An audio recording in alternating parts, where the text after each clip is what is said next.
Je pense qu'il y a beaucoup, effectivement, de travail absolument fascinant qui se fait dans les sciences sociales. Effectivement, on sort des petites disciplines, là, des petites tours d'ivoire et puis on brasse la cage. On constate aussi que la production de connaissances, c'est pas seulement les profs d'université, là. Il y a les jeunes, les étudiants, il y a la population générale, il y a toutes sortes de processus d'élaboration, d'exploration, puis d'enquête. Alors, l'université, les sciences sociales, dans la mesure où ils peuvent être une espèce de carrefour de ces échanges-là, c'est merveilleux. Et je trouve que dans ce sens-là, c'est un bon timing. Ce qui est un peu inquiétant, c'est que justement parce que les sciences sociales sont devenues, je dirais, un peu plus pertinentes, un peu plus critiques, un peu plus réveillées, il y a des gens qui n'aiment pas ça et qui voudraient bâillonner les sciences sociales. Ils voudraient bâillonner les autres sciences, mais les sciences sociales sont peut-être particulièrement visées parce que justement, il y en a qui n'aiment pas ça, qui ont un discours critique, puis qui font le lien entre l'additif mis dans le pétrole, la santé des gens et puis la gouvernance publique mondiale. Et donc, il faut qu'on se surveille à ce niveau-là.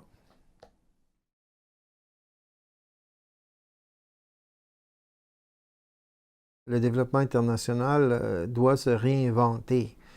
Et je donne comme ça quelques exemples. Maintenant, euh, la pauvreté, y compris la pauvreté extrême, qu'on trouvait auparavant dans le sud, quoi, au Burkina Faso ou en Bolivie, la pauvreté est maintenant dans les pays du Nord. Il y a une partie importante et croissante de la population qui sont exclus, n'est-ce pas? Et peut-être qu'ils ne sont pas affectés par la famine directement, mais ils sont vraiment là en dessous et très largement en dessous du seuil de la pauvreté. Ici au Canada, c'est quand même assez scandaleux quand on regarde les populations autochtones et d'autres populations urbaines. Donc, la pauvreté s'est mondialisée, assez un peu est sortie un peu d'un certain espace géographique dans lequel elle était confinée. À l'autre extrême, la richesse, elle aussi, s'est relocalisée. Maintenant, il y a des pays qu'on appelait du tiers-monde qui sont des pays puissants. On pense tout de suite à la Chine. On peut penser au Brésil, à d'autres pays où il y a des investissements, où il y a la construction d'infrastructures, où il y a 1 million de problèmes, mais les problèmes n'ont pas la même ampleur qu'il y avait, ou en tout cas, ce n'est pas les mêmes problèmes qu'il y avait auparavant. Et donc, cette espèce de grande fracture nord-sud qui existait au début du développement, aujourd'hui, elle est transformée. Pas pour dire qu'elle est abolie. Il y a encore des pays riches, des G7, duquel le Canada fait partie. Il y a encore des pays pauvres, mais c'est moins polarisé comme ça. Il y a toutes sortes d'alliances transversales et de liens transversaux qui se font donc entre le Nord et le Sud. C'est un exemple avec lequel on peut penser que le développement international est complètement repensé. Il y a au moins une autre grande question, et cette question-là, les gens vont être surpris, mais personne ne parlait de ça il y a 50 ans. Vous savez, c'était quoi? C'était le mot « E » pour environnement. Moi, quand j'ai commencé dans le développement international, dans les années 70, environnement, c'est quoi ça, l'environnement? C'est un peu caricatural. Il y en avait des gens un peu plus intelligents puis qui voyaient venir les choses, qui voyaient bien que le modèle productiviste, puis le modèle strictement sur la croissance de l'économie avait ses limites. Mais ils étaient très, très peu. Et c'est ça qui a basculé. Dans les années 80, ça avait commencé avec une grande conférence de l'ONU, années 90, 2000, et aujourd'hui, maintenant, il n'y a plus pratiquement personne pour dire que le développement, c'est une chose et la protection de l'environnement, c'est une autre chose. C'est la même chose.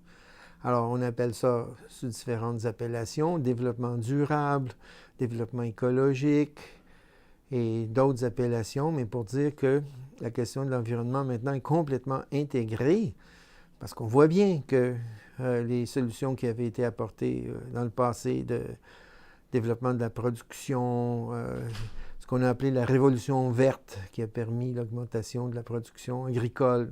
On voit bien que ces solutions-là avaient le petit verre dans la pomme, c'est-à-dire qu'il y avait des problèmes qui ont rebondi 10, 20, 30, 40 ans plus tard et qu'on ne peut plus faire penser le développement avec strictement des grandes infrastructures, des grands barrages, puis des grandes usines. Hein.